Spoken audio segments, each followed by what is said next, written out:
অর্জুন শ্রীকৃষ্ণকে জিজ্ঞেস করলেন, প্রভু, কর্ণকে কেন সবচেয়ে বড় দাতা বলা হয়? আমি কি দান করি না? কৃষ্ণ মৃদু হেসে বললেন, সময় হলে বুঝবে অর্জুন।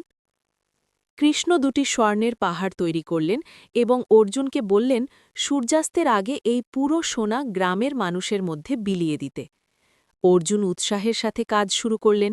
তিনি খনন করে করে মানুষকে সোনা দিতে লাগলেন, কিন্তু পাহাড় যেন শেষই হয় না। অর্জুন ক্লান্ত হয়ে পড়লেন। তার মনে অহংকার এলো যে তিনি কত বড় দান করছেন, কিন্তু পাহাড়ের আকার কমল না। এরপর কৃষ্ণ কর্ণকে ডাকলেন এবং একই কাজ করতে বললেন। কর্ণ আসলেন এবং গ্রামের মানুষকে ডেকে বললেন, এই স্বর্ণের পাহাড় আপনাদের, যার যা প্রয়োজন নিয়ে নিন। এক মুহূর্তেই কর্ণ সব দান করে চলে গেলেন।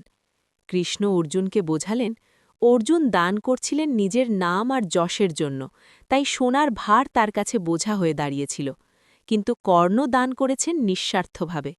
যেখানে অহংকার থাকে সেখানে টাকার ভার পাহাড়ের মতো চেপে বসে, আর যেখানে ত্যাগ থাকে সেখানে মন থাকে হালকা।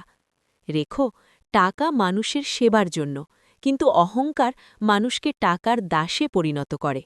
এটাই ছিল কৃষ্ণের শ্রেষ্ঠ শিক্ষা।